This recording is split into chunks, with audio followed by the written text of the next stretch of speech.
छंद एवं छंद के भेद। मैं डॉक्टर गीतिका अग्रवाल, कुमारी मायावती राजकीय कन्या इंटर कॉलेज बादलपुर से आज छंद एवं छंद के भेदों के विषय में चर्चा करेंगे। सबसे पहले हम छंद की परिभाषा को देखेंगे। छंद शब्द संस्कृत के छिदि धातु से बना है। छिदि जिसका अर्थ है ढकना या आच्छादित करना। सर्वप्रथम छंद की चर्चा ऋग्वेद में आई है। कहा जाता है कि छंद वह सुंदर आवरण है जो कविता कामनी के शरीर को ढककर उसके सौंदर्य में वृद्धि करता है। जिन रचनाओं में वर्ण, मात्रा, यति, गति, तुक आदि पर बल दिया जाता है वे छंद कहलाते हैं। अर्थात कवि को वर्ण, मात्रा, यति, गति और तुक आदि का नियमबद्ध ज्ञान कराने का कार्य छंद करता है। अर्थात कवि को ये पता चलता है कि उसे अपने काव्य में इन सारी चीज़ों का किस प्रकार प्रयोग करना है, वह नियम छंद ही बताता है। अक्षरों की संख्या एवं क्रम, मात्रा, गणना तथा यति गति से संबंधित विशिष्ट नियमों से नियोजित पद रचना छंद कहलाती है। इस बात से आपको ये क्लियर हो जाएगा कि छंद वह नियमबद्ध रचना है जो कि काव्य के अंतर्गत कवि को किन किन नियमों का पालन करना है ताकि उसके काव्य में सौंदर्य बना रहे, वो सब उसे छंद से प्राप्त होती है। अब छंद को समझने के लिए उसके अंगों को जानना आवश्यक है, इसलिए सबसे पहले हम उसके अंगों को देखेंगे। प्राचीन काल से ही काव्य में छंद योजना एक कठिन साधना रही है। छंद की रचना की एक विशेष प्रक्रिया सुनिश्चित की गई है जिसके लिए उसके अंगों को जानना आवश्यक है। अतः उसके अंग इस प्रकार हैं। छंद के 7 अंग माने जाते हैं जिनको जाने बिना आप छंद को समझ नहीं पाएंगे।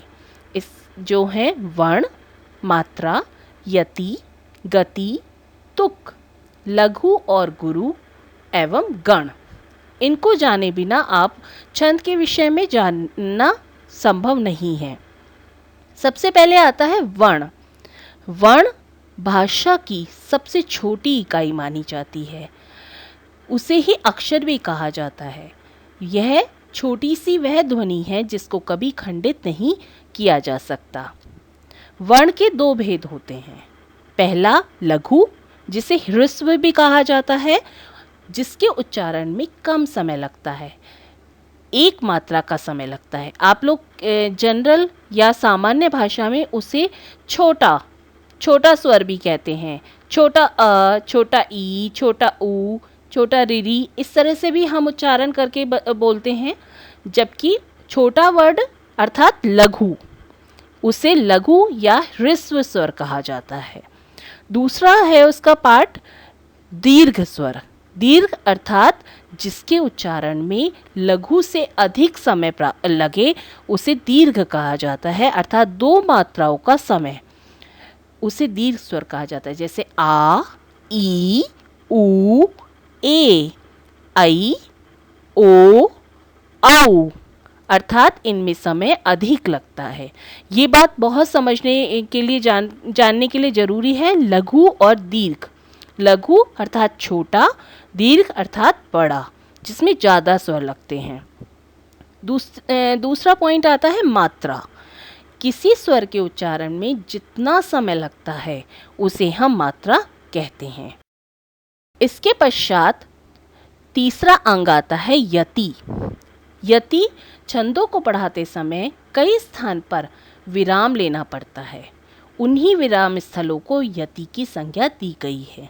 अर्थात छंदों किसी भी काव्य में कहाँ पर हमें रुकना है, कहाँ विराम लेना है, इसकी संज्ञा हम यति के माध्यम से लेते हैं। चौथा पॉइंट आता है गति। अर्थात छंदों को पढ़ाते समय हमें गति का अनुभव, अर्थात प्रवाह की जो अनुभूति होती है, किसी भी काव्य में जो प्रवाह की अनुभूति होती है उसे गति कहा जाता है। 5वां पॉइंट आएगा तुक। छंदों को पदांत में जो अक्षरों की समानता पाई जाती है उन्हें तुक कहते हैं। तुक 2 प्रकार के होते हैं, तुकांत और अतुकांत। उसके पश्चात लघु और गुरु। छंद शास्त्र में ह्रस्व को लघु कहा जाता है अर्थात छोटा, और दीर्घ को गुरु कहते हैं। जो हम मात्राओं का प्रयोग करते हैं उसमें हम लघु और दीर्घ स्वर का प्रयोग करते हैं। लघु और दीर्घ के स्थान पर ह्रस्व और गुरु का प्रयोग करते हैं, लघु और गुरु का। और लास्ट पॉइंट आएगा गण। वर्णिक में लघु और गुरु के क्रम को बनाए रखने के लिए गणों का प्रयोग होता है। 3 वर्णों के समूह को गण की संख्या दी गई है, अर्थात आप अगर सामान्य भाषा में इसे समझने का प्रयास करें तो मात्राओं को मिलाकर जो शब्द रचना मात्राओं के रूप में होती है उसे हम गण कहते हैं, जो यगण, मगण, तगण, रगण, जगण, भगण, नगण और सगण इस प्रकार 8 संख्या में होते हैं। इसके पश्चात छंद के भेदों की चर्चा करना आवश्यक है। छंद वर्ण और मात्रा के विचार से 4 रूप में पाए जाते हैं, जिसमें सबसे पहला है मात्रिक छंद, वर्णिक छंद, उभय छंद और मुक्तक छंद। हमारे सिलेबस में मात्रिक छंद के अंदर ही आता है, परंतु हमें जानकारी होना आवश्यक है। मात्रिक छंद क्या है? मात्रिक छंद मात्राओं की गणना के आधार पर जिस छंद की रचना एवं व्यवस्था होती है उसे मात्रिक छंद कहा जाता है। इन छंदों में मात्राओं की समानता के नियमों का पूरा ध्यान तो रखा जाता है, किंतु वर्णों की समानता का ध्यान नहीं रखा जाता। ऐसे छंद मात्रिक छंद कहलाते हैं। वर्णिक छंद। वर्णिक छंद में वर्ण के आधार पर गणना की जाती है। जैसे हम मात्रिक छंद में मात्रा के आधार पर चर्चा करते हैं, गणना करते हैं, वहीं वर्ण की गणना के आधार पर रचा गया छंद वर्णिक छंद कहलाता है। इन शब्दों में वर्णों की संख्या और नियमों का ध्यान रखा जाता है। अर्थात मात्रिक और वर्णिक छंद में सिर्फ यही अंतर है कि मात्रिक छंद में मात्राओं को गिना जाता है, उनके नियमों का पालन किया जाता है, और वर्णिक छंद में वर्णों को गिना जाता है। वर्ण जो मैं आपको पहले भी बता चुकी हूँ, अक्षरों को ही वर्ण कहा जाता है। तो वर्ण की गणना इसमें की जाती है, इसीलिए इसे वर्णिक छंद कहा जाता है। अगर हम दोनों ही को बात करें तो वर्णिक छंद और मात्रिक छंदों में 3 भेद हैं: सम, अर्धसम और विषम। सम छंद वो होते हैं जिस छंद के चारों चरणों में मात्राओं और वर्णों की संख्या बराबर होती है। अर्थात मात्रिक छंद में चारों चरणों में मात्राएं सम होंगी और वर्णिक छंदों में वर्णों की संख्या सम होती है, तब वो छंद सम छंद कहलाता है। जिसका उदाहरण है जैसे चौपाई। चौपाई में क्योंकि हर चरण में 16 मात्राएं होती हैं, अर्थात वो सम मात्राएं होती हैं, समान होती हैं, इसीलिए उसे सम मात्रिक छंद कहा जाता है। दूसरा है अर्धसम। अर्धसम नाम से ही क्लियर होता है कि आधा सम। जिस छंद के प्रथम और द्वितीय तथा तृतीय और चतुर्थ चरणों में मात्राओं अथवा वर्णों की संख्या बराबर होती है उसे अर्धसम कहते हैं। जैसे उसके उदाहरण हैं दोहा, सोठा और बरवेई। तीसरा पॉइंट हमने देखा था विषम। विषम जिन छंदों में 4 से अधिक 6 चरण हों तथा प्रत्येक चरण में मात्राएं अथवा वर्णों की संख्या भिन्न भिन्न हो उसे विषम कहा जाता है, जैसे छप्य और कुंडलिया। तीसरा छंद होता है, तीसरे प्रकार का छंद उभय छंद। गणों में वर्णों का बधा होना प्रमुख लक्षण होने के कारण इसे उभय छंद कहते हैं। गणों में वर्णों का बधा होना। इन छंदों में मात्रा और वर्ण दोनों में ही समानता बनी रहती है, मतलब मात्रा भी और वर्ण दोनों ही समान रहते हैं, इसीलिए इसे उभयछंद कहा जाता है। और चौथे प्रकार का छंद है जो आजकल बहुत प्रसिद्ध है नई कविता में, मुक्तक छंद, जहाँ पर चरणों की अनियमितता, असमानता, गलत लिखा है ये, असमानता, स्वच्छंद गति और भावानुकूल यति विधान ही मुक्तक छंद है। अर्थात आजकल नई कविता में मुक्तक छंद का अधिक प्रयोग हो रहा है। तो मुक्तक छंद है जिसमें कि चरणों में अनियमितता, असमानता और स्वच्छंदता पाई जाती है, इसीलिए वह मुक्तक छंद है। इस प्रकार से हमारे छंद के 4 प्रकार माने जाते हैं: मात्रिक, वर्णिक, उभय छंद और मुक्तक छंद। इसके पश्चात हमारे इस उसमें सिलेबस में सबसे प्रमुख छंद है, 2 छंद हैं 10th के सिलेबस में, रोला छंद और सोठा छंद, जिसमें हम अभी रोला छंद की चर्चा कर रहे हैं।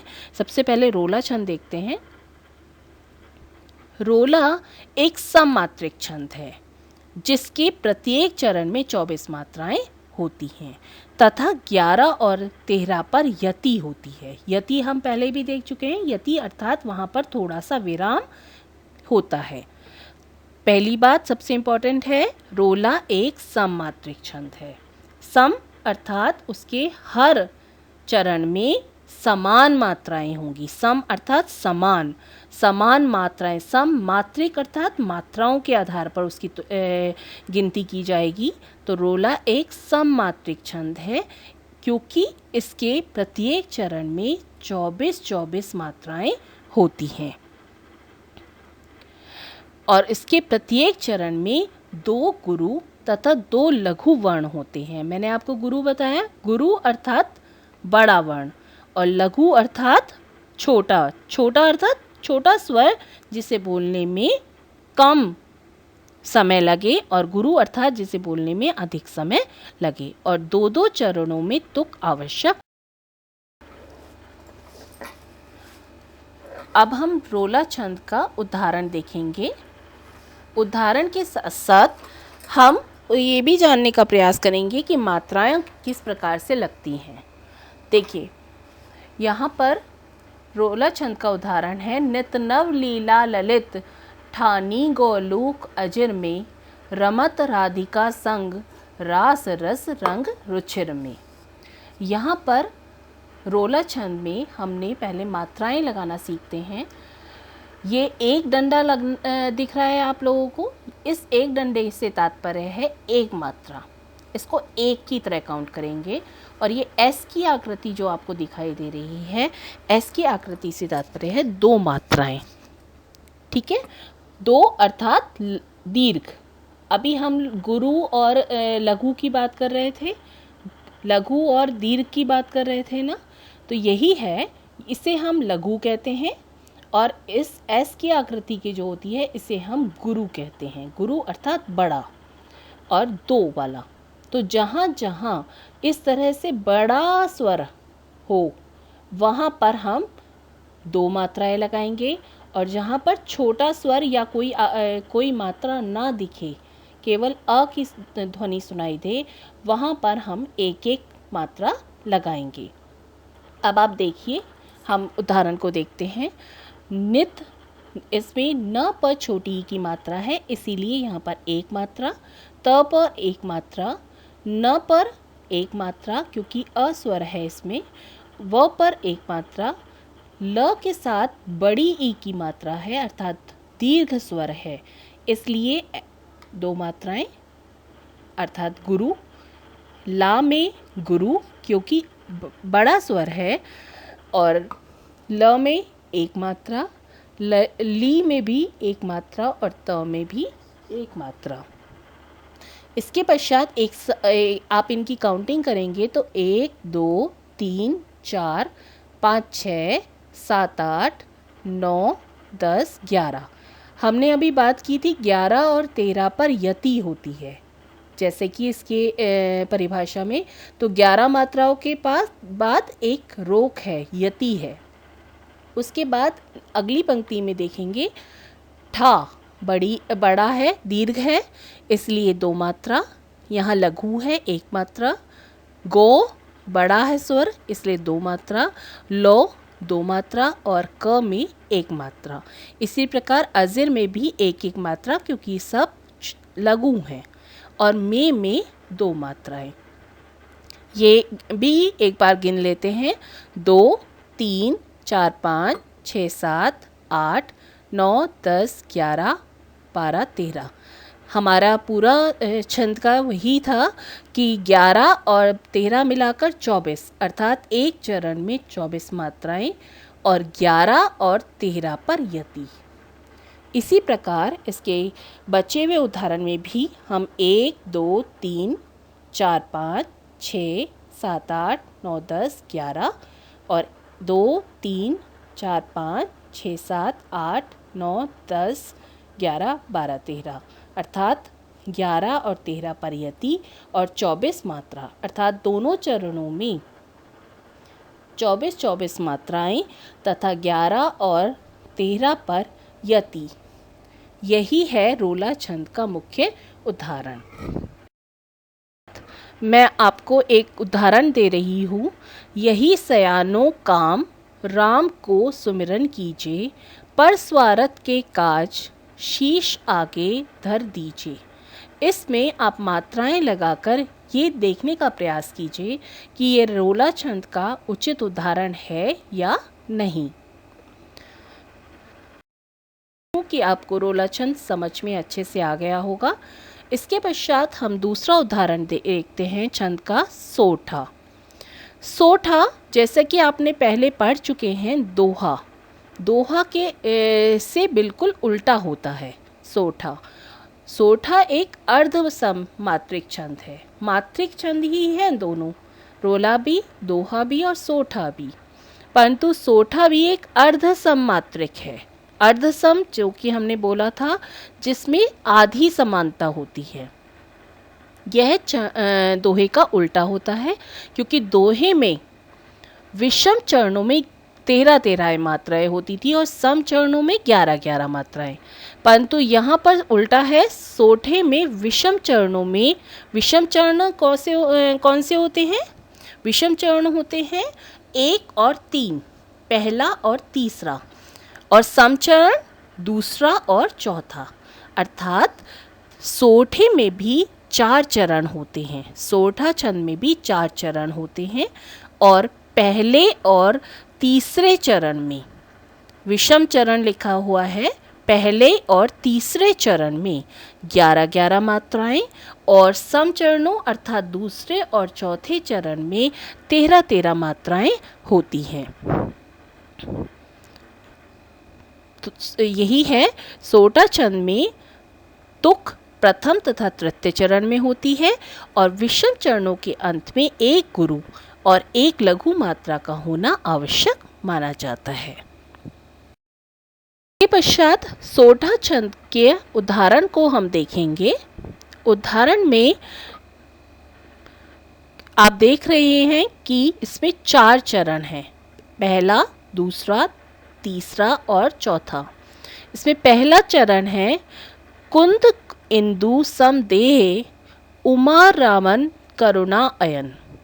इसको ही पहले हम मात्राओं को देखते हैं। जैसे कि हमने रोला में मात्राएं लगाई थी, उसी प्रकार से हम सोठा में भी मात्राएं लगाएंगे। जहाँ 2 मात्राएं हैं, यहाँ देखो अंक अनुनासिक लगा हुआ है, इसीलिए यहाँ पर हम 2 मात्राएं लगाएंगे। इंदु में भी अनुनासिक है, इसलिए 2 मात्राएं लगाएंगे। और द और दू में छोटा स्वर है, इसलिए लघु स्वर है, इसलिए हम 1-1 मात्राएं लगाएंगे। सम में भी स और म लघु स्वर है, इसलिए हम 1-1 मात्रा। देह में दीर्घ स्वर है, इसलिए 2 मात्राएं और ह में भी 1 मात्रा। इस प्रकार 3, 3, 6, 7, 8, 9, 10 और 11, जो कि उसमें कहा भी गया उदाहरण में, पहले और तीसरे में 11-11 मात्राएं और दूसरे और चौथे में 13-13 मात्राएं। जैसे इसमें देखेंगे 1, 2, 3, 4, 5, 6, 7, 8, 9, 10, 11, 12, 13, इस प्रकार 13 मात्राएं। और यहाँ पर 3, 3, 6, 3, 3, 9 और 1, 10, 11। इधर 3, 3, 6, 3, 3, 9, 3, 4, 12 और 13, अर्थात पहले चरण में और तीसरे चरण में 11-11 मात्राएं और दूसरे और चौथे चरण में 13-13 मात्राएं होती हैं। वहाँ सोठा छंद होता है और यह अर्ध सममात्रिक है क्योंकि इसके चारे चरणों में समान मात्राएं नहीं हैं, 2-2 चरणों में समान मात्राएं हैं। पहला और तीसरा समान है और दूसरा और चौथा समान है, इसलिए ये अर्ध सममात्रिक छंद माना जाता है। इसी के का भी एक उदाहरण दे रही हूँ।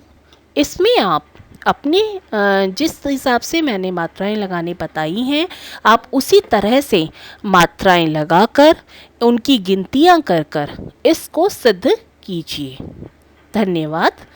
आशा करती हूँ कि आपको छंद के विषय में पूरी जानकारी प्राप्त हो गई होगी।